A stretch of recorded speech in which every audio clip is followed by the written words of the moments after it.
endless fascination to me is outsmarting the system. That's pretty much what this show is about in its essence. It's outsmarting the system. It's figuring out different hacks, different growth hacks to get from A to B faster than normal. Of course, I talk about consistency in the long game, but I like those little hacks and those little stories of people outsmarting the system. So today I'm going to share a story from a few years ago that a friend of mine heard in Miami of founders who went through Y Combinator and did something pretty smart to get into it. I talk about Y Combinator a lot on this show.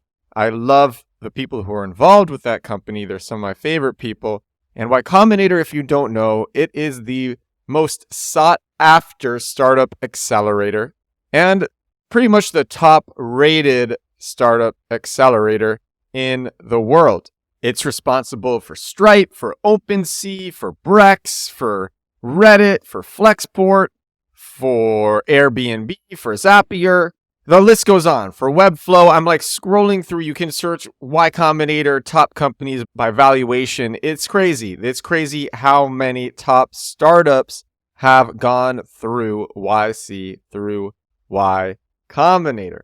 And so the people who vet the companies that go in, they're pretty smart. If you don't know how Y Combinator works, by the way, in essence, Y Combinator invests $125,000 into any company that it accepts, and it takes 7% of the company. It does this for all companies, no matter how far along a company is. It'll do this for a company that doesn't have a product, or it'll do this for a company that has a lot of users. $125,000 for 7%, post money for 7% of the company. And then it can invest a lot more after this. It accepts the best founders and connects them with each other and gives them top advisors from Y Combinator. It's a 3-month accelerator in San Francisco. And at the end of it, there's the famous demo day, the famous Y Combinator demo day, where the top angels and VCs come out to see the startups present to them. And a lot of these startups will get funding from some of the top VCs and angels in the world, and Y Combinator may invest more at this stage. Get this, the success rate of Y Combinator startups is around 9% to 10%. I forgot to mention Coinbase as well. Coinbase is another company that came out of Y Combinator. All right, Y Combinator, it's great. It's very good at what it does. Here's an example of some founders, and I can't really say who they are, but I think the story is still pretty good and it's applicable to a lot of people. Some founders outsmarting the system, outsmarting the Y Combinator system. We have these two young founders and they say, we want to go into Y Combinator. What idea do we do? They don't have an idea. This is what they do. It's so simple. It's so smart. They search for what are investors most interested in right now.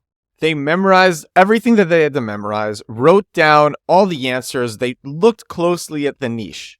They did a bunch of research into exactly what investors are most interested in. And it was that simple. When it came time to give the interview, they told the Y Combinator interviewers exactly what they wanted to hear. It was that simple. You could do this right now. You could do this right now if you have the right connections. Just Google what are investors most interested in and then pitch them that. But here's what's so crazy. Once these founders got into Y Combinator, they didn't do this idea. They switched to something entirely different. They found something that they liked more. They weren't even that interested in the original industry, but it was just what they knew investors wanted to hear. And then they switched to something entirely different that was much more interesting to them. And so far, they've raised a very healthy amount of money. But they might have had trouble pitching this in the first place, and it took them some time talking to the advisors and the other founders in their batch of Y Combinator to figure out what to pivot to. And then once they did, they hit the ground running and they went hard. You might be in a place now where you're trying to get a job. You might be in a place now where you're trying to get investment. And it's like, figure out what the other side wants to hear. I want to give one more quick example. As I've mentioned several times in the show, I was an early viral video producer on YouTube. We had our first viral video, I believe, in 2009. We had a really big viral video in 2012. And off the 2012 viral video, we were in talks with executives to get a TV show. This was a mistake that I think we did in retrospect. we had to pitch them cool ideas. So we would come up with ideas that were cool to us because that's what was working for our viral videos. But these old-fashioned TV executives didn't think like that.